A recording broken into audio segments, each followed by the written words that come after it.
I'd once heard a woman describe Nick Dempsey as being sexy enough to make her lady parts regenerate, even though she'd had a full hysterectomy. I could sympathize. I had all my lady parts intact, and every time Nick walked by, I felt my ovaries quiver with anticipation.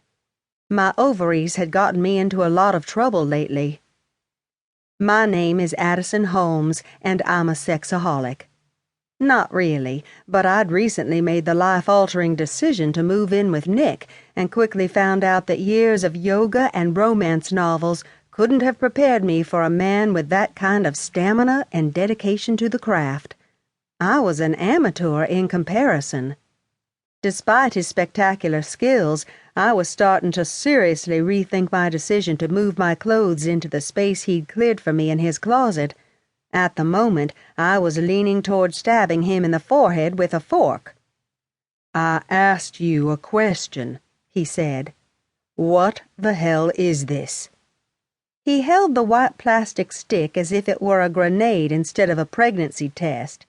Sweat beaded on his brow despite the fact it was December and the weather in Savannah had finally turned from hot and humid to slightly cool and humid. His white button-down shirt sat askew on his broad shoulders, and his hair was mussed where he'd run his fingers through it. I was only slightly concerned about the bilious pallor of his skin. My eyes narrowed, and I wouldn't have been surprised if steam escaped my ears like the whistle on a steam engine. So maybe he'd been taken a little off guard by finding the test hidden in a paper bag and shoved in the corner of the closet. What the hell was he doing snooping through my stuff anyway? "Were you going to show me this, or were you going to keep it a secret for the next 9 months? "If I was going to show you, I wouldn't have hidden it in the closet," I yelled. I refrained from rolling my eyes, but just barely. The green tinge of his face disappeared, and red flushed his cheeks. The little vein in his forehead bulged out, and I took a step backward. I recognized the look. I was either about to get yelled at or have the best sex of my life.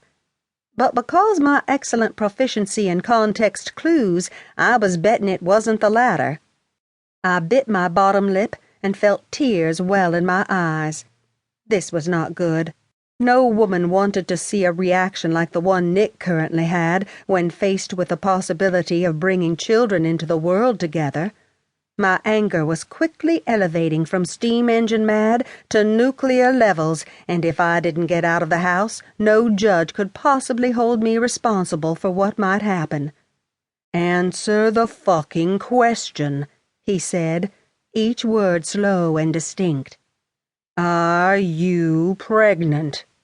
I sucked in a deep breath and felt it burn in my lungs. I don't even remember my hand reaching out to grab the little crystal dish on the sofa table that held potpourri, but before I knew it, the dish was sailing through the air, red-tinged pieces of wood and cinnamon sticks flying in all directions.